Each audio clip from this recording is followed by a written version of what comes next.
This week on a very special episode of Nerds Without Pants, it's the music edition.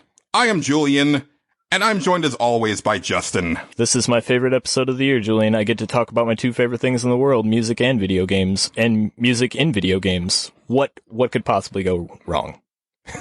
Well, hopefully nothing goes wrong, because this special edition also has a very special guest, because what better way to talk about music and video games than getting an actual bona fide video game musician on the show.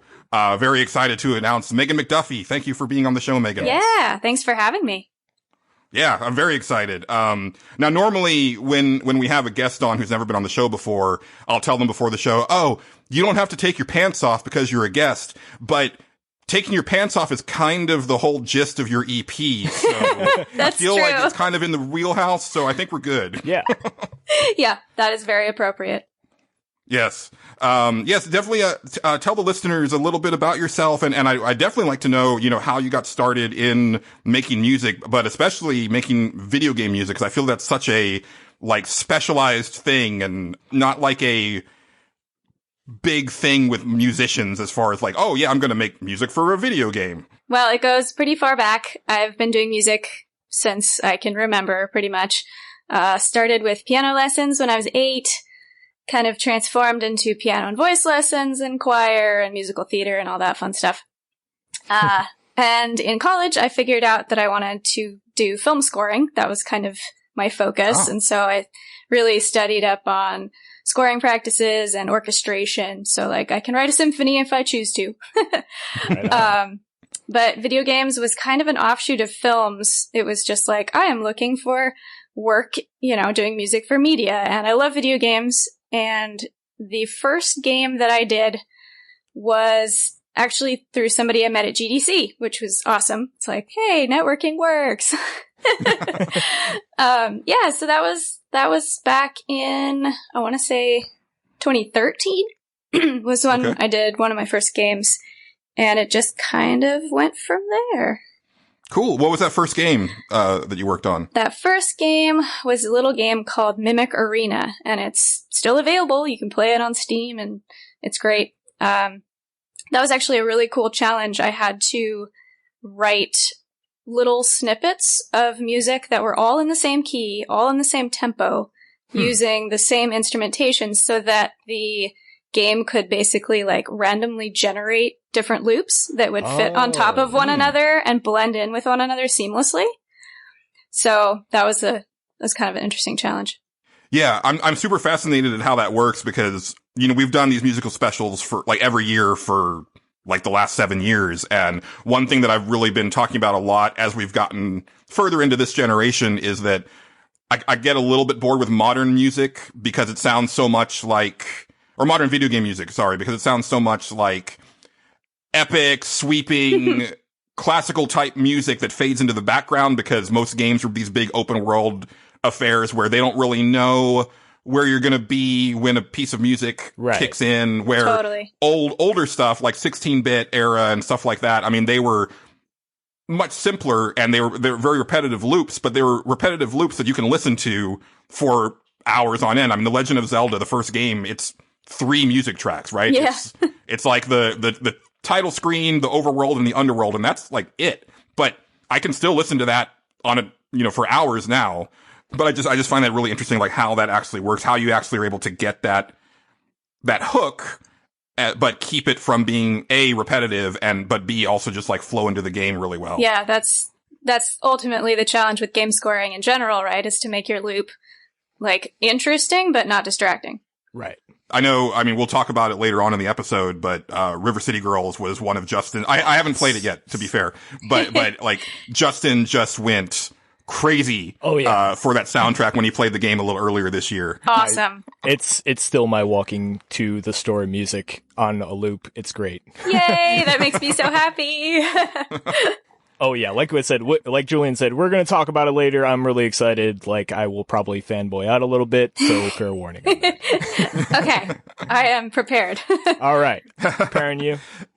Great. And and it's really good timing. I don't know exactly when this episode is coming out, but as of this recording, you had just dropped a new EP just a few days ago. And I could tell just from your Twitter feed that, you were very excited about that. Did you want to talk a little bit about that here at the top? And we'll definitely, bring it back up before we close out. But, I picked it up this week and I really loved it. I thought I did too. It was really great stuff.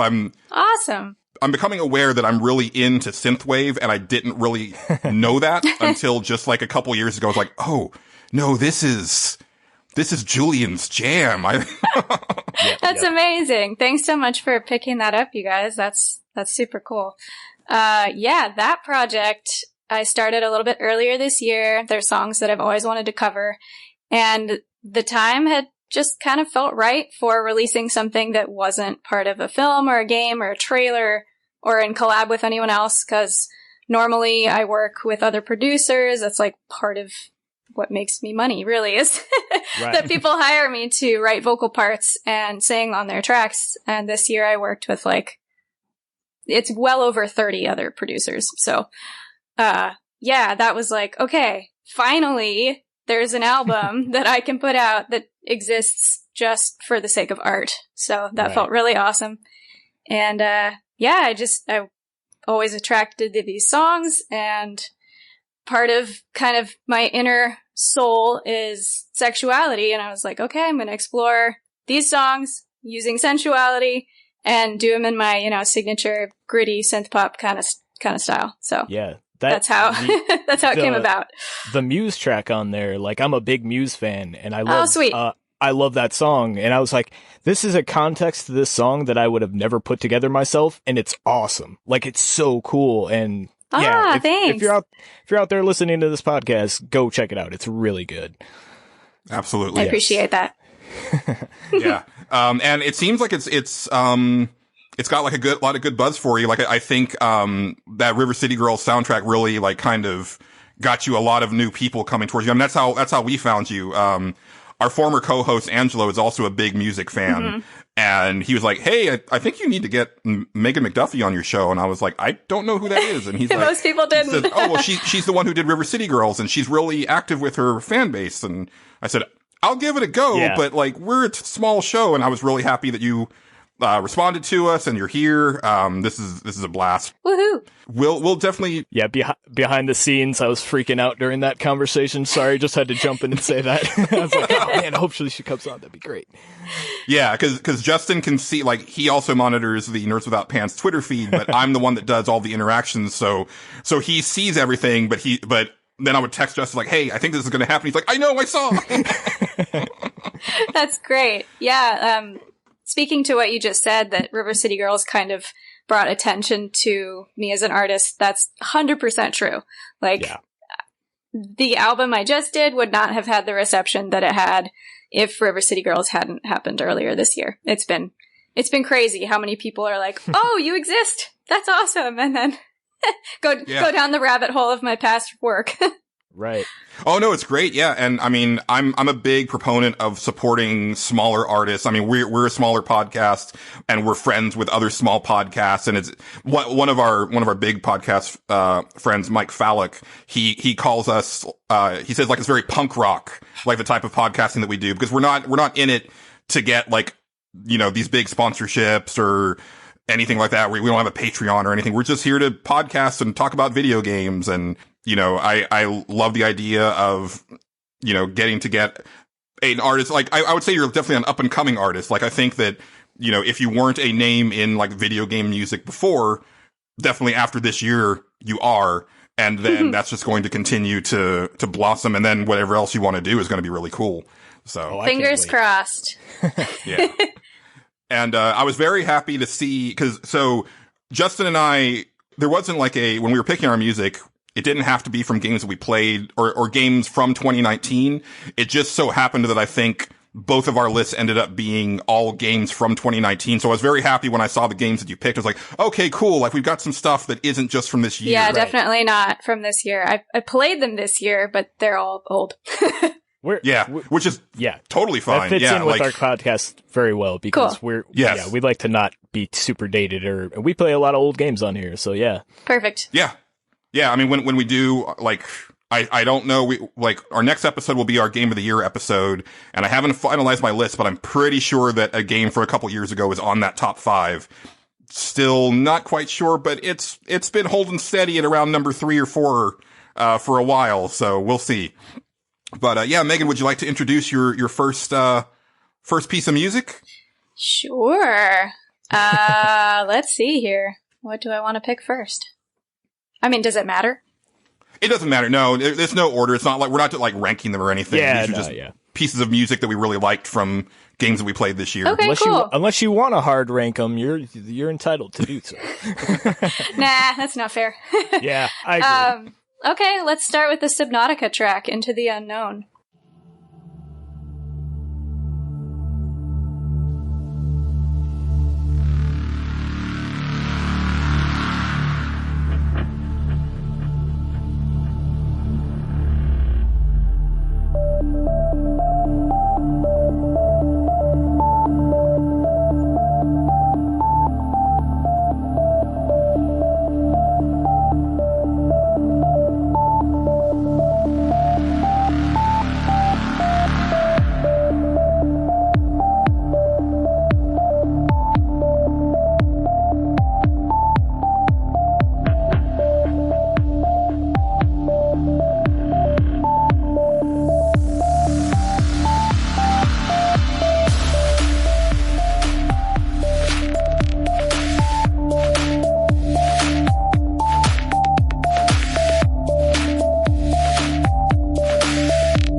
Yes. It's not a game that I have been familiar with. Oh, really? I mean, I'm aware of it. Okay. I'm aware of it, but I have not played it. It's one of those games where you have to kind of find your own fun, and I'm terrible at finding my own fun. I'm like, you need to tell me what I need to do next. Like I'm not real, like I've never played like Minecraft or any of like the survival type games because I need something a little bit more guided, and story based. But, it's a really cool looking game. And this track was like real nice. Like just real kind of like, just not like a nice vibe to it. Like just listening to it, I immediately knew, like, even without having played the game, I was like, I understand this game. Oh, totally. If you get a chance, I highly, highly recommend this game. It's like somebody out there knew that they were creating a game for me because nice. I am such a fan of the ocean and deep sea and sci-fi, and it kind of combines all of those elements into a very amazing and terrifying experience. Yeah, this track has like this real impending doom vibe to it that I love, and like it's awesome. Like I really thought it was cool. Yeah, like you basically described it, sci-fi, underwater. You get all the vibes from it. It's really awesome. I'm actually pretty good friends with the composer for this. We did a cover of New Order's Blue Monday earlier this year. Oh, nice. Yeah. That's got to be really cool to just like starting to get this little network of fellow composers and just be able to hit them up and say, hey, let's do something. Mm-hmm. Yeah. Like that's got to be very exciting. Absolutely. Yeah. Sure. I hit him up. I was like, Simon, your music's amazing. We should hang out. Well, Justin, what do you have for us first up? All right. Well, so I had a bit of a pickle on my top 5, and I decided to invoke my let's nominate something on behalf of Angelo Grant clause, and so I did that. I didn't realize that I'd put that clause into your contract. Well, you didn't, but I did it anyway because I'm a cheater, and I'm fine with that. Oh, okay. So this is going to come up in your next quarterly review. I well, just want you to know. sometimes you got to take risks, Julian. It's what life's all about, and That's fair. so I picked one on behalf of him that he tweeted out earlier this year, and I remember listening to it and going, wow, this track is fucking awesome. And that's Daredevil from Ace Combat 7. It's really, really good.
he described it as like a musical ride, and I think that like explains it super well to me. Like it's just like it has this like real cool build, and I remember when I listened to it, I was like, I feel like I've heard this before, but I can't place where in the game it is, and I started like making up things in my head as to where it was because I played Ace Combat 7, and I didn't get as far in as to where the song was, but I was like, oh, you know why I think that? It's because they're taking the theme of the game and just like doing this awesome rendition of it. And that's basically what that is. That dun, dun, dun, dun, dun. That's the Ace Combat 7 like kind of underlying theme to a lot of the songs. And this is just like the huge culmination of that. It feels like it's really cool. I love this track. Yeah. The Ace Combat, I feel like is starting to occupy the same mind space for me as Yakuza, where it's like, is this Yakuza with planes, Justin? Is that what's going on here? Like, it just seems kind of bonkers, but in like a really good way. Well, there's space elevators involved. I mean, it's a whole thing. Right. Yeah. You did talk about the space elevators. I did talk about the space elevators plenty this year. Yeah. And, you know, maybe not necessarily this track, but like some of the other tracks I've heard, like definitely kind of occupy that butt rock. Yes. Element that I really dig. There's a lot of that, and it's really all over the place. Like this soundtrack's really, really good, like just top to bottom. And like I really like this track especially. Like it has this like really theatrical feel to it. Like it's neat. Like I could just explain like or see myself like, oh man, there's like this storm brewing, and then you soar over the clouds because that's the type of stuff you do in that game. Like then it's cool. I really like that track. So yeah. Well, Megan, I've got to say that I was really nervous about this episode simply because as I was picking my music, I was like, oh, but we're going to have an actual like musician on, and I feel like all of my stuff is going to be instantly judged as soon as she hears it. Now, of course, that's not true, but like that's just kind of the worry that I had in the back of my head because I'm an insane person. But aren't we all? Yep. Well, yeah. Who's normal anymore? Eh. You know, after listening to some of your music and kind of getting a feel for some of the stuff that you would, or actually some of the stuff that you had originally picked, you changed up your list a little bit right before we started recording. But I was like, okay, this is the one I'm going to start off with. Because just like thematically, I feel like it's kind of more in your wheelhouse, but this comes from Death Stranding. Now this isn't the track that I wanted to get from Death Stranding. It's super frustrating the way they released the music or didn't release the music for this game. Yeah. I bought the album that was advertised alongside the game, and then it didn't have really any of the vocal tracks that I've heard so far in the game, other than like that song from Churches. Right. So I was like, okay, that's kind of not what I was hoping for. Yeah. Like, I really liked all of this stuff from Low Roar, and like, there's no Low Roar tracks in this album. I'm guessing a lot of that has to do with like it's already on one of like Low Roar's albums, so you can go find it that way, perhaps. Sure. Yeah. But even like, so apparently the actual score soundtrack for the game doesn't have all the music, and the track that I wanted, which is where Sam kind of first suits up after he makes that first really big delivery, like I couldn't find that track without like the actual like talking over it, and that's no good. But this track, Mules, is the one that you hear when you're spotted, or not when you're spotted, but like when the mules are aware that you're in their camp. Right. That makes sense. Yeah, it's sort of like the Metal Gear Solid, like, oh, you alerted a guard, and so it's tense, but it's also got this cool, like, you know, synthy digital backbeat to it. Like, it's really cool in a game that has been applauded for its music, but most of that applause has been for a lot of like licensed vocal tracks. I think this is like one of the real standout pieces of actual composed music in it. I just really dig it.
Yeah, the synth arpeggios are juicy. I love them. Oh, it's cool. It's a cool track. Yeah. I almost want to get into Mule territory just so that I hear it. It's like, oh, I'm just going to go and fuck you guys up for a little bit just because I want to hear this for a few minutes. I've definitely heard it a few times punching out these guys with my fists. And your little bola gun. Yeah. But, yeah. All right, well, that brings it back around to you, Megan. I guess it does. All right, let's see. What is next on my list here? Let's follow that one with a super mellow one called Dawn from Skyrim.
I mean, I just love the Elder Scrolls in general.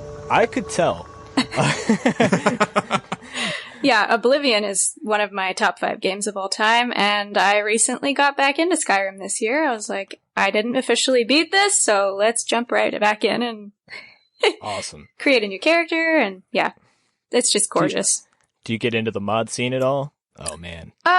We've only modded just like the nice little bug fix kind of things, and okay, you know, that's world pretty beautifying, okay, that kind of thing. But that's respectable, very respectable. I like that. Yeah. No, like as soon as I heard this track, I was like, I have walked around so many hours of Skyrim at night, and heard this track play immediately, and that was when Julian and I were talking earlier. I was like, man, I just have the Elder Scrolls in my head now. Like, it just instantly comes back. Oh yeah, for sure. Yeah, yep.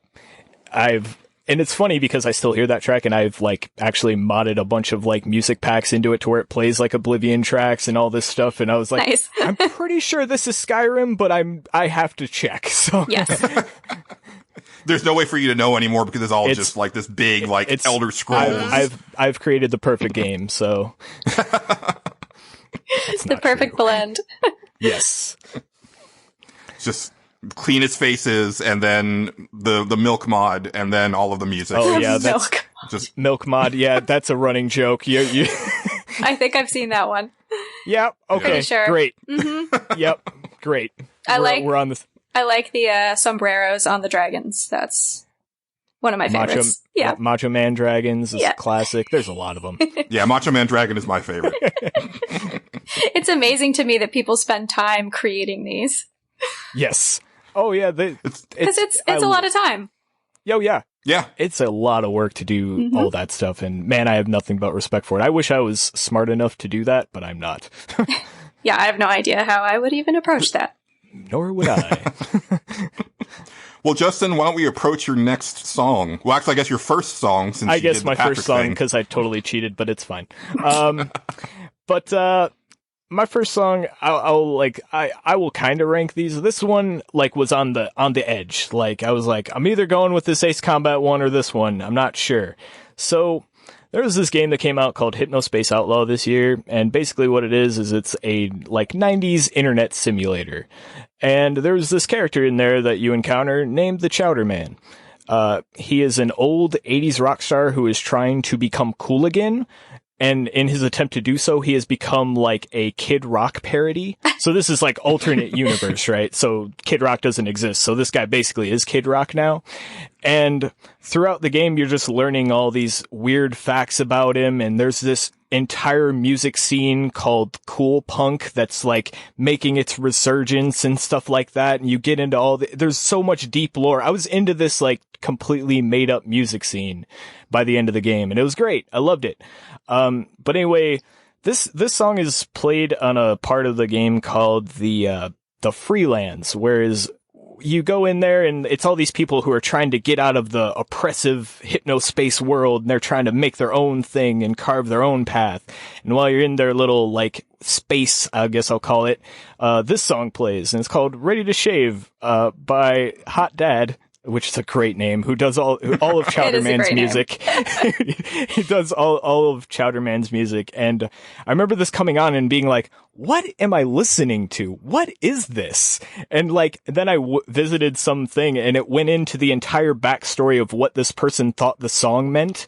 And like what the Chowderman was thinking when he wrote it. And I was like, I don't know what this is, but this is amazing.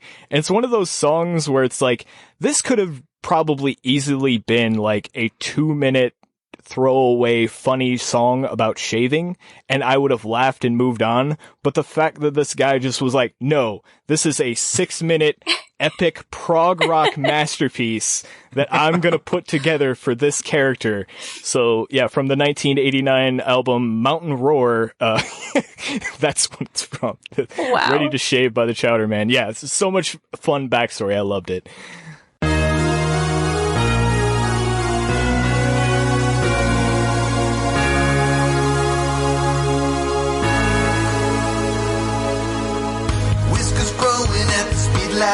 Put the trimmer into overdrive. Thoughts are running through my mind. Just the bathroom and the night. Spray the shaving cream to my hand. Lather up, the world don't understand. Man inside the mirror now. Should I finally let him out? I'm gonna shave or put the razor on my skin. Gliding along my flesh, I need confidence and patience. Infinite world, a galaxy of innocence. Man, this is my nutrition.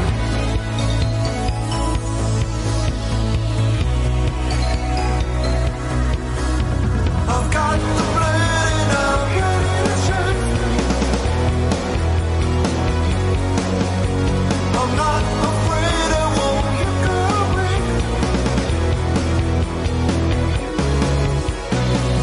5 o'clock, the shadows on again.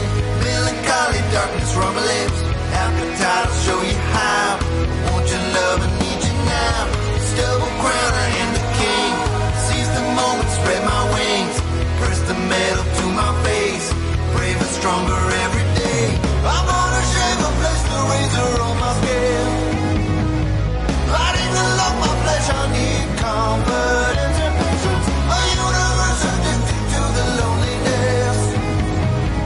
It's true, I am the child of man. Hear my declaration. May this sharpened edge bring me peace. The truth, freed from the arms of chaos, arrives slowly, methodically. A star in the sky, the earth rumbles, a drone so sincere. And I'm not frightened, I just am. I've got the blade and I'm ready to shave. I'm not afraid, I won't look away. Like the thunder and flames in a lover's embrace. I will clean the slate of the growth, shear the pain away.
yeah, when I started listening to this, I was like, Justin, you're fucking with me. Yeah. But then the more I listened to it, I thought, no, this is a Justin Ham It is. music and music track. And I was like, okay. It keeps going and it keeps changing. And just when you're like, okay, it's done now, right? No, it's just another part thrown at you. And I'm just like, what is going on? And I loved it. But yeah. Well, for something completely different, and it's funny because as I was comparing music, I realized that my tracks are very short and your tracks are very long. I know, I'm sorry in advance, listeners. No, it's fine. Like, if anything, the listeners want the longer tracks because they're probably listening to this at work and stuff like that. But, my next track is from Valfaris, which, I don't play a ton of the indie games like you do, Justin, but this is definitely an indie game that I was intrigued enough to actually get a review code for and play. Loved half of it. Hated the other half of it for, difficulty reasons. You can read the review on Pixelbit, but in a year when I was looking forward to Doom Eternal coming out and not getting Doom Eternal, at least Valfaris is here to give me that thrash metal, soundtrack right. as I annihilate enemies left and right. I kinda could have just randomly picked any track from Valfaris because they all go this hard. Right. And that's kind of what I did because they're all just really good, but I didn't have any one particular one that was like, this is the one. So I picked Inception, which I think is from level 9 or chapter 9. But, yeah, this is it here.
And yeah, that is Valfaris. Yeah. That's really all you need to know about Valfaris. Right. Like, we're talking about a game where every time the character picks up a new gun, he just does like an air guitar thing and like thrashes his head. Right.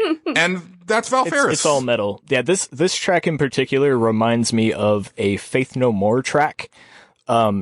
Especially like just the way the piano like is in the background of it. Like it just reminds me up and down of like that one song, the only Faith No More song that I know. Somebody out the there only one that everybody knows, Epic. Yes, Epic. Yes, I always forget the name of it. Yes, Epic. It reminds me up and down of that. But like then again, it has like these like cool like Iron Maiden like Metallica 1 vibes. Like Iron Maiden song I'd compare it to is Fear of the Dark. Like, it reminds me of a cool mix of those things. So whatever, I'm guessing that game is going for a super metal vibe, and it super nails it with this, I think. Yeah. Yeah. Yeah, it is not subtle by any means.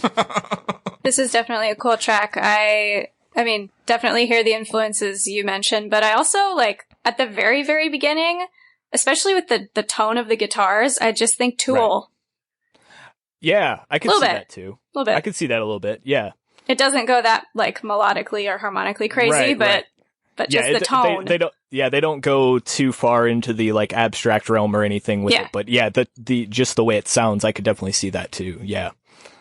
If I scrounge around in the soundtrack, I could probably find what you're looking for. Like, it goes some places, but yeah, it was some good stuff.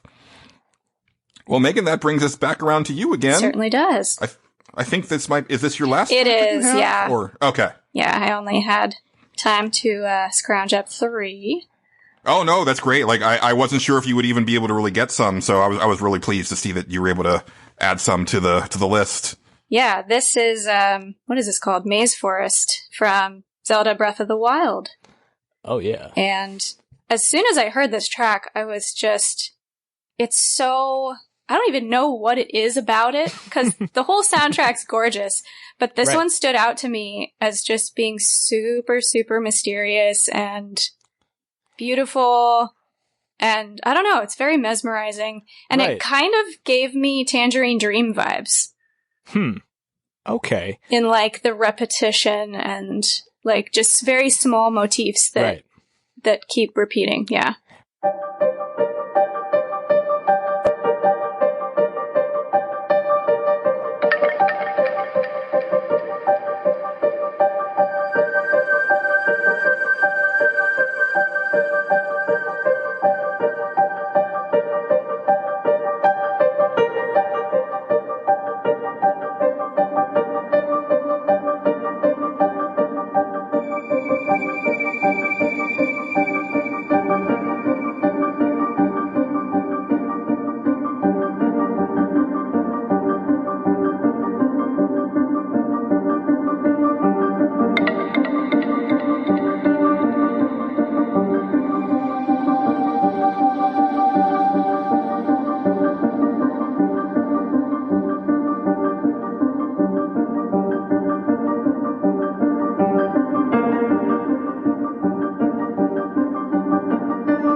For some reason, when I listen to this, and I do not know why, this is the weirdest image I get in my head, but I get this weird, like, ballet-like interpretive dance image in my head. It's really cool, and I like that. Like, it's super mysterious. Like, I can just imagine this, like, random forest pixie doing ballet in the middle of some real cool forest open space, and I'm like, yeah, I like this. Zelda by way of Disney's Fantasia. Yeah, Yes. totally. It's exactly what I was thinking. I was like, man, it just reminds me of Fantasia. That was exactly the next thing I was going to say. Took the words right out of my mouth. No, it's a really nice piece, especially, like, for me, a lot of the music in Breath of the Wild didn't really rise up from the background very often until I got to kind of the final area where, oh, okay, now I'm starting to get some familiar Zelda vibes, but this is a really great one. And I think it really evokes what that game is, right, because a lot of that game is about discovery and the mystery, yeah, and what is under that rock over there. I bet it's something. And I think it really, like, kind of reminds, like, when I was listening to it, it just reminded me of, like, oh, let me take my little not leaf. What was the thing that he was using to, like, the glider parachute thing? Yeah, the glider, and just wander into this island, and oh, here's a whole temple here that I didn't know totally was here, and yeah, just all of that discovery is so cool about that game. All right. Yeah. Is it on me again? It is on you again. It is on me again. Yes. All right. Well, I guess I will get my my Fire Emblem Three Houses song out of the way now. So I love this game, and there's a particular song that, like, as soon as I heard it, I think I got on this podcast and I was like, holy shit, this song is amazing. Like, and I was like, I don't want to spoil it for anybody because it's like the last boss, but time to spoil it for everybody. So, and the end of that game on, like, the Golden Deer playthrough, you get to this last guy, and all of a sudden this track comes on, and I remember immediately going, whoa, this is kick you in the teeth, grab your attention, amazing right now. And I was just instantly enthralled by it. And, like, I love operatic stuff. Like, I'm super into that. And boy, is this song operatic. So this song is God Shattering Star. And it's just really good. It's like, as soon as it opens, it's just like, and I was just like, all right, I don't know what that guy's saying, but he is super serious about it, and I love it. And by the way, it's a huge point of internet contention. Nobody knows what language he's speaking, so don't worry about it. And, interesting. Yeah, it's people think it's a mixture of Latin and Greek, like it's some sort of interesting combination, but nobody has quite figured it out. And I just really like it, and I love how it just builds, and it feels like this entire culmination of the rest of the soundtrack, because there's different parts of that are you hear throughout the game, and they just kind of mix them in throughout along with this, like, really operatic vocal track, and it's just really nice. I really love this song.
Yeah, for me, you know, like at this point, I have now put like 75 hours into Fire Emblem across like two botched playthroughs. Like we'll get to that at Game of the Year, right? But like it was weird because even though I've spent all that time with the game, I couldn't really start humming any of the music to you, or nothing had really stood out to me for most of the game.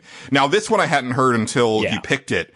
But as I was listening to it, I was like, oh, yeah. Yeah. This is... It is kick you in the teeth, grab your attention. Yeah. Yeah, it is awesome. Yeah. And we'll get to mine later because I do have a Fire Emblem track as well. But my track was the one where finally, like, well past the halfway point, I was like, okay, this is epic and evocative and kind of what I was hoping for from the soundtrack. 'Cause I feel like a lot of the music is just kind of like serviceable is probably a good word for it. Yeah. At least for me. And it is. And like, but at the same time, like there's these moments in the game where like this song and like the song that you picked where like certain themes culminate into this thing and it makes the thing you're doing feel that much more important. And I'll talk about it when we get to your track, especially because that part of the game is really cool. But this was definitely like, hey, it's super serious now. And I was like, yes, it is. Well, after all of that seriousness and like operatic vocals and everything, I feel like we need to take things down a bit, man. Like I definitely can't put my Fire Emblem track after yours because that's just too much. That'll just, everybody's heads will explode and we don't want that. We want listeners to come back. Right. So we're going to take things down a little bit. Okay. And we're going to go to the Outer Worlds. Okay. And this track is Edgewater Nighttime.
Again, another game where a lot of the music kind of fades into the background for a lot of the game for me, but this is one that really came out to me, and I think it's because in a game that is trying its best to be Firefly the video game, boy howdy does that slide guitar really come in and remind you that, oh yeah, we're trying to be Firefly the fucking video game.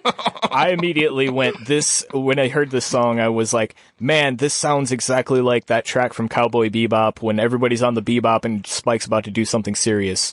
Sorry, my anime fanboy just came out, but that's super true. Like, I was just like, man, this sounds, I know. I mean, this is a safe place, but, but man, that was, yeah, it's a good song. It's really cool. Like, that's immediately what I was reminded of when I listened to it.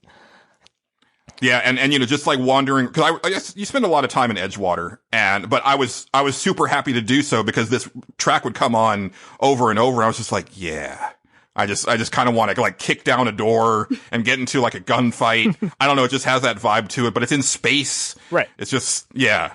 See you, Space Cowboy, indeed. Indeed. Yeah, if they were going for Space Cowboy, they nailed it. They definitely did. Yeah. All right. Well, is it back on me again? It is, sir. It's back on me. Well, you took our listeners down. Now I got to build them back up again and get them all hyped up because I'm sorry.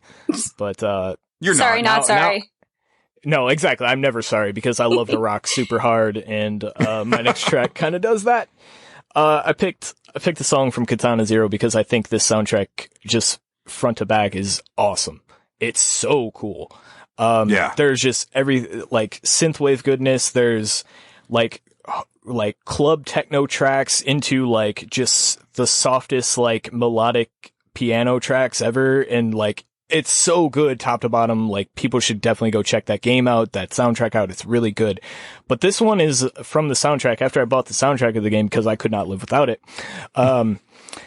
It's called Boss Boss Boss, and which is a weird name. And immediately when I heard it on the soundtrack, I went, why didn't I hear this in the game? This is awesome. Turns out it's from like a hidden boss fight that I didn't get because I made a lot of wrong dialogue choices in that game. But right when I went and looked it up, and it's there's a prelude to it. It's a track called Psychotherapy, and like, it's just like super trippy alien stuff. And then like, this part of the encounter comes, so this is like the second half of that boss encounter, and then it's just like, this is again one of those tracks, kick you in the teeth, grab your attention, just like we're rocking out right now. And just like, I love like how hard it hits it right at the start, and I love right in the middle how it just like goes into this like real cool synthwave stuff, and then right back to kicking you in the teeth again. It's so cool. I love this track.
I'm super excited to play this game. I think I'm still waiting on an Xbox version. But I might. You said it's on PlayStation 4, right? Or is it just on? It might be Steam and Switch only right now. I'm not sure. They're a smaller development team, so I'm not 100% sure. But like, yeah, it's a real good game. I love Katana Zero. Yeah. Now, just real quick, because I definitely got like a Hotline Miami vibe just from like the type of gameplay. Mm-hmm. Does the music continue when you die, or does it like make that cardinal sin of like restarting the track every time that you start the level? No, that music continues. Okay. Basically, cool. The premise that would drive me crazy. Yeah, the premise is the character is basically doing a weird premonition thing. You're playing his premonition, so like the music never stops, and you're listening to what he has in his earbuds because he puts his earbuds in before every level, which is a really cool that's smart. touch. Yeah, like he boots up his Walkman, puts his earbuds in, and that's when the music hits. It's really neat. And yeah, this is a really cool track. So nice. This is a very cool track. I just like re-listening to it earlier. I was like, I got to do a workout to this. This is it's intense. Pump you up. It's so good. It is. It's real good. The rest of the soundtrack's awesome too. Like there's like real cool, like almost 9 Inch Nails sounding tracks in there where it's just like, there's like a real like, there's one there where it starts off with one tone and just slowly builds into this like cool cacophony of noise. That one's the title track of the game. Sweet. It's awesome. It's a real good soundtrack. Nice. Well, another like great soundtrack this year, and it's cool because I actually didn't know that I was getting a copy of the actual soundtrack. I had kickstarted this game, but had not paid attention to the Kickstarter rewards until they like arrived. I was like, oh, cool, I got the soundtrack. But that is Bloodstained Ritual of the Night. And I mean, come on, how can you go wrong with like the composer of Symphony of the Night coming back and just doing that again, in a really big way. Now this is actually, so I discovered a version of the track that I'm about to play in the game, but not this version. I actually discovered this when I was watching Vinny play this on Giant Bomb. Oh. So there's a piano in one of the courtyards of the game, and you can go and sit at the piano, and if you sit there long enough, your character will actually play a really beautiful piano rendition of the main theme of the game. But if you happen to have the Caraboss familiar, which is like kind of the little fairy girl, she sits on the piano and sings along, which is really cool. That's adorable. I was gonna say, I was like, man, I don't know what part of the game this is from, because I remember when you booted it up, because I played through that game and I liked it a lot, and I was like, where is this track? I don't remember this, and yeah, it's really good. I like it. That's awesome that's what you do, man. The little things in that game are super neat.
I found originally the Japanese version of the track, but I had played the game in English, and I said, well, let me look for the dub version. And it was one of those situations where, as much as I love like, dubs for my anime and stuff like that, one of the places where they fall short is anytime that they have to try to localize a piece of music. And that's the case here, where I don't think that the dubbed version of this vocal track is nearly as good as the Japanese one. So that's why I played the Japanese one in this episode. But either way, it's just like a really cool little Easter egg in the game. Yeah, that's neat. They should have contacted me. I would have done my best fairy voice. I think that would have been the right way to go. Yeah. Not to cast any shade on the woman who, did the English dub, but I think part of it might have been direction also. Like vocal direction. I think a lot of times that's the issue when things come out a little bit wonky on voice acting. I usually don't think it's actually that the voice actor is bad. I think it's like the director doesn't really get across what they're looking for in that, or they don't know what they're looking for. Yes, that too. Yeah. Well, Justin, I feel like I'm almost done. I think I've got one left, but it feels like you've still got like 3. How did that happen? I've got 2 left. I'm okay. Then that makes sense. Perfectly works out, I think, man. All right. So that music math works out. Yep. My bad music math. But so I'm gonna start with this one. So there was a game I played this year that I liked a whole bunch. It's called Sayonara Wild Hearts. And this is the track from the last level of the game, and I'm already getting choked up thinking about it. There's something about it. I don't know what it is. Now, I am cheating a little bit maybe with this track because this is a medley. So this is basically titled Medley, Eye of Death, Wild Hearts Never Die, Dragonheart, Claire de Lune, A Place I Don't Know. It's a lot of stuff. But man, this last level of the game is awesome. Like you're running from this big evil eye guy, and then you're a girl again, and then you're riding a dragon, and then it's something. It's a musical ride. And like, if I listen to the tracks, separately, it doesn't hit as hard as when I listen to them in this medley. For some, like, and maybe it's like partially because I start putting Queen Latifah voiceovers over things and certain parts get to me. But, man, I really, really dig this track. I dig all the music in this game. Like there's no weak song on Sayonara Wild Hearts. It's super, super good. It just like, it has to be though, because like, it's basically a, like working music video. It's a video game that they were like, what if we made like a music video out of a video game? And I was like, that's such a cool concept. So the music has to be good, and it's pretty good. Like, I love every track in it, but like this one always stands out to me. Like when I get to the end of it, I immediately will start choking up. I will not do that for the sake of our listeners, but yeah, it's really good. Like, I love this song.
die, white hearts never die. Bring 1,000 blades, we won't feel the sting. Our love shines bright, but then everything's fades to black. Names roll by like a movie, no way back. Come on, who are we fooling? This is how it is, this is our goodbye. 'Cause wild hearts never die, wild hearts never die. This season shaped like butterflies. 'Cause wild hearts never die, wild hearts never die.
it's layered. I mean, I guess I didn't catch when I was listening to it that it was a medley.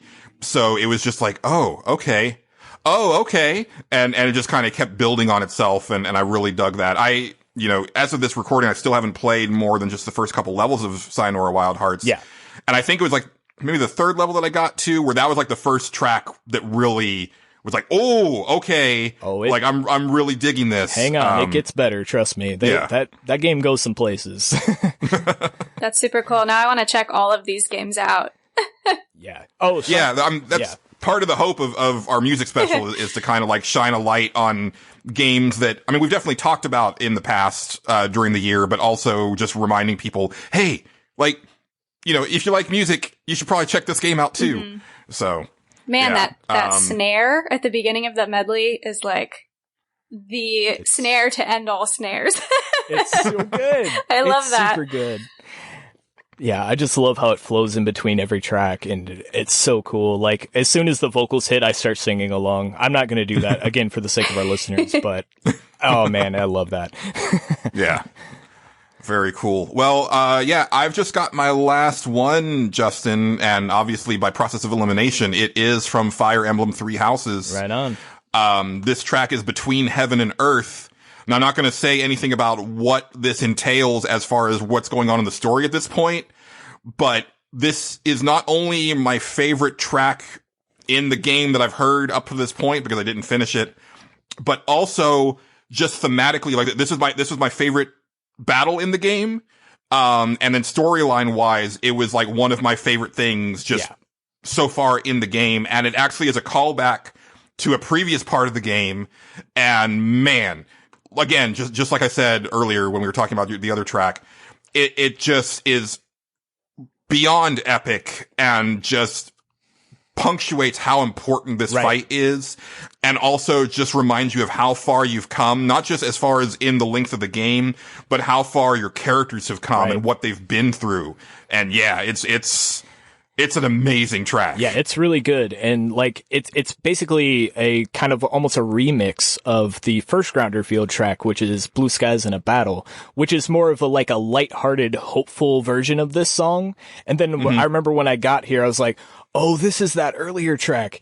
Oh man, this is really cool. Like how they made it seem like, yes, what you're doing is for keeps now. Like, yes, be careful. Like, and it really punctuates that moment, and really, it's really awesome. I love this song. Yeah.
kind of, like, just, this is gonna be weird, but the emotion that it evokes from me, like, when I'm listening to it, is the emotion that I get from the very end of Revenge of the Sith, when, like, Anakin is, like, all, like, he's already been beaten, but when he, like, says, like, I hate you, and he, like, screams it, like, that part always breaks my heart.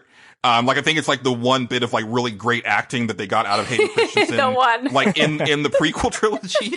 But it works. And, like, that's kind of what I get from here is, like, oh, this one's for all the marbles, and everybody's so angry. And this is, like, there's a lot of bad blood here, and it's all coming out in this music track. Right. Yeah. Yep, it's very That's all I good. got to say about that. It's, yeah. All right. Well, I guess it's time for the last track of the thing, right? And it's on Yes. me. Well, We're ending on a showstopper. we are ending on a showstopper because Megan, you made some music this year and it was very good. And I liked it a lot. Thank you. And and so I nominated, like, this was my favorite part of this game. And it's from, basically, it's called Boss Noise with a Z. From River City Girls. My just head to reiterate. canon is basically I'm talking to Noise now. Yes. Yes. Okay. Great. My head canon's correct. Awesome. Yep. Yeah. Like, oh, this track's so cool. Like, I love this boss fight is so awesome. So basically, it starts out. You stuff happens. I won't spoil it. You people need to go play that game. But it basically what happens is, like, you get into this fight and Noise jumps on stage, starts basically, like, singing the first part of this song, and as that's happening, Guitar Hero notes are attacking you, and then they jump neat. off, and then you jump off stage, and during, like, kind of the interlude part, you're fighting the boss, and then they jump back on stage, do the next part of the song, and it slowly gets more menacing as it goes, and it's so cool. Like, that like, quiet part at the end, that where it's just like the low strum guitar, like da da da da da da da da da da. Like, every time I'm like, oh man, this is so awesome. Like, every time. And it's like really hard to pick tracks because, like, the first thing I heard about the game is like, you got to check this out. The music's really good. And I was like, okay, I'm in. I love a good soundtrack to a game, and I love a good beat 'em up. So I'm in. And I remember like basically the first track I was like, okay, yeah, this is pretty good. I like this. And then, like, Bully comes on. I was like, oh yeah, I totally get this. This is really good. and then I get to the mall and, like, The Hunt comes on, which is also just an absolutely fantastic track. Man, Thanks. you nailed that one. And yeah, like, it just kept going. And I was like, man, this is so good. Like, it made the game awesome. You nailed this. And like I said, this is my favorite moment of the game just because I was like, yeah, I've never had a boss sit here and fight me and spell my doom out via song. That's pretty awesome. So yeah.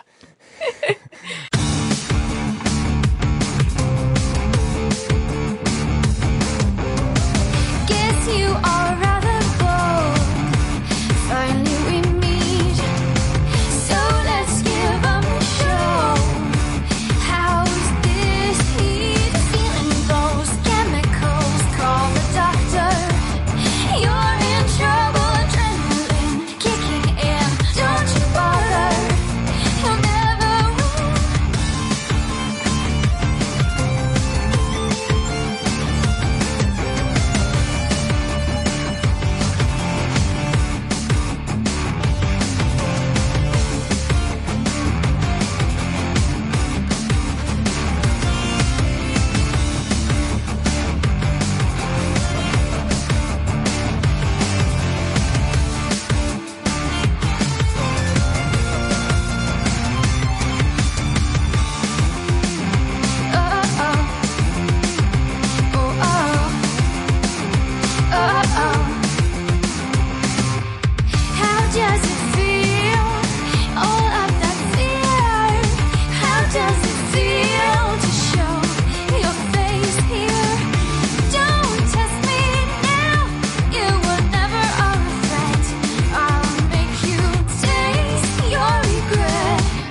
Look, you in control. I've rigged this test. Start getting nervous. How will it feel when I take your soul? Your fatal mistake. Too late to back down. You'll wish it's over before I'm through. Your mind to break. Guess you bit off more than you could chew.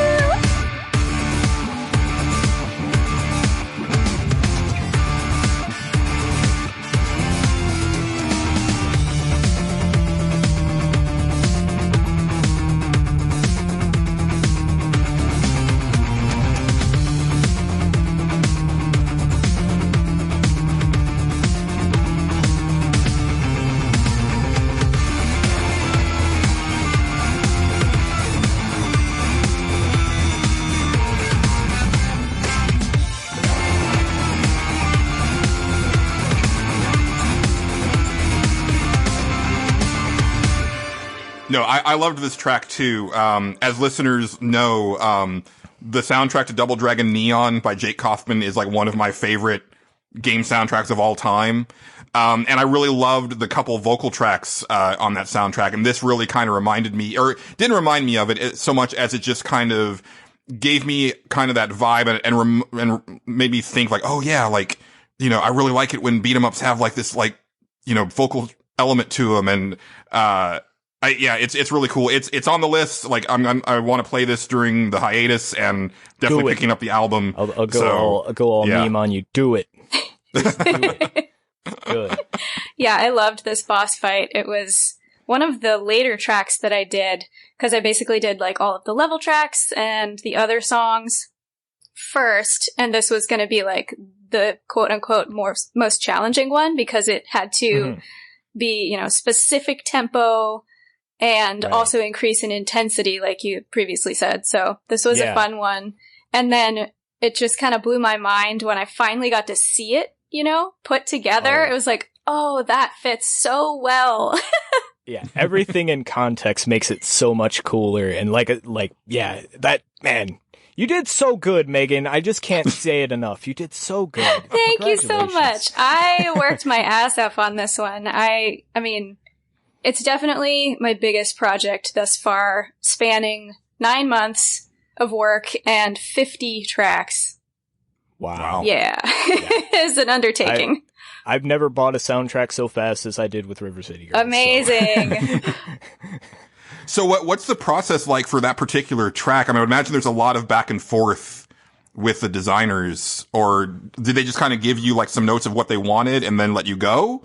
Or was this a very specific thing they were going for? Because it sounds like the way that the music is actually integrating with the gameplay here that I feel is very specific. The only thing I really knew was that I had to stick to the 3 distinct tempos, and the song had to sound basically like one piece, but each section had to increase in intensity and obviously in tempo.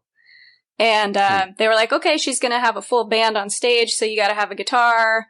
It's got to be, you know, like pop rock, basically. Yeah. And that was pretty much the only direction I had. It was like, stick to these BPMs and go. It's super good. I had so much fun, especially doing the vocal tracks for this, because normally you don't get hired to do vocal tracks for a video game. Right. And so that was like, yes, this is so fun. This is, I get to, you know, do what I love to do, which is do vocals. So I was just about to ask, like, if that's a little bit more fun for you than just doing, musical compositions, because that's always been one of my favorite things for video game soundtracks, is when someone gets in a really cool vocal track in there, especially if it's like made for the game. That's just like, like just because it always punctuates like a really big moment in the game. Like, you know, when somebody asks for like a vocal, like an original vocal track, like there's a reason for it. Right. Yeah, I wouldn't say I enjoy doing vocals more than just composing. They're completely different. I like doing it all.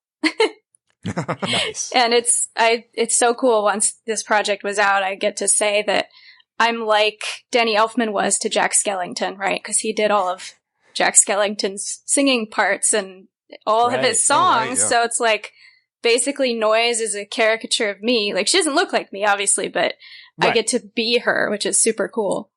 Yes. Yeah. I mean, you're immortalized in digital form, basically. Yeah. Like, you know, not many people can say, "Oh, I'm a boss character in a video game." Right. By the way. Yeah, exactly. I wish I had that on my resume. I'd kill for that. And my songs play on boomboxes in various levels. I know, it's such a cool touch. I loved it. Oh, man.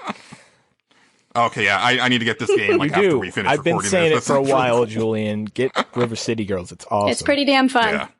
It is. Yeah. And this was pretty damn fun. Thank you, Megan. This has been a blast. Yeah, of course. Yeah, that we've come to the end of our music track, so it's time to wrap up. But man, yeah, this has been really cool, and it's just been a lot of fun. It has been. I can't thank you enough. Yeah, I'm super honored to have you here. Like I said, I was such a big fan of that game and that soundtrack, and man, I was marking out the entire time when we were setting this up, and I can't wait for people to hear it. Awesome. Yes. Appreciate it. Yeah. Thanks for having me on. Yeah. Yes, definitely. And we'll definitely start with wrap-ups and plugs and everything. I will say, you know, since Megan has a very engaged audience, as do we, but for the people who are coming here just for Megan, you know, we're on hiatus right now, but we'll be back in 2020 with our Game of the Year episode. Definitely check us out. We've been doing this for 7 years, and you can come back for such segments as Stage Select, where we come up with video game related topics that we get listener feedback for every episode, as well as Video Game Cage Match, where our listeners pit two completely different video games against each other in a battle to the end, and we judge them on the most arbitrary criteria that we can think of. That we do. It's a lot of fun, and definitely come back and check that out. We got some fun things in store for Cage Match in 2020, and might have a little Cage Match related special coming out after this. We're not quite sure yet, but stay tuned. And Megan, definitely let the listeners know where they can find you, what they can pick up from you. Obviously, River City Girls definitely need to pick that up, but yeah, let people know what they can do to support you. Well, I'm pretty much everywhere. If you just Google me, you will find all of my socials. So follow me on whatever platform you choose. I am around. I actually just started kind of putting stuff on my YouTube channel. It's fledgling right now, but the first thing I posted was a really quirky sound design tutorial, and you should check that out. It's pretty funny. I am subscribed to the YouTube channel. So oh, yes. yay. Thank you. Yeah, and my EP Barely Covered, which just came out not quite a week ago. That's a thing that happened, and I'm super happy. It's very good. And yeah, just find me on Bandcamp and Twitter, etc., etc., etc. She's really nice, y'all. Like go and say hi. She's really yes, cool. please say hi. I'm around. Yes. And you can say hi to us as well. We're not nearly as cool, but we'll also say hi back. Indeed. Justin, where can they find you? I am at Tyrone_Swift. Oh, and I always forget. And you can tweet my other podcast at Clickbait Update, which is pretty much just me. Yes. And you can find me at Julian_Titus. You can find the show at NWPcast. That's going to do it. So we're going to get out of here. For myself, Justin, and a very special thanks to Megan McDuffie. Thanks for listening, and keep it pantsless, Internet. Goodbye. Ciao.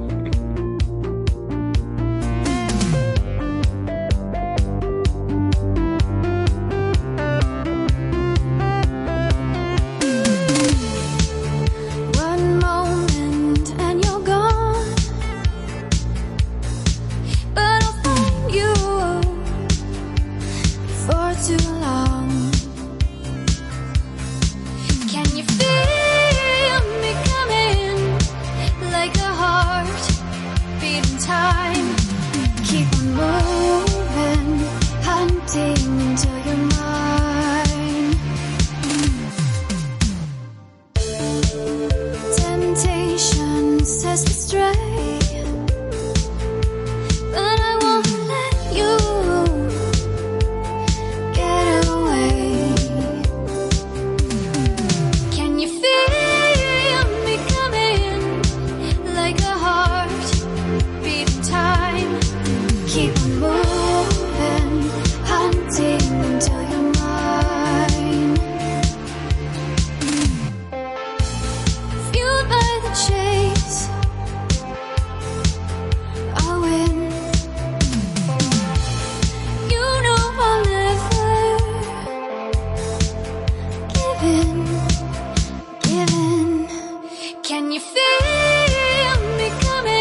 giving, giving.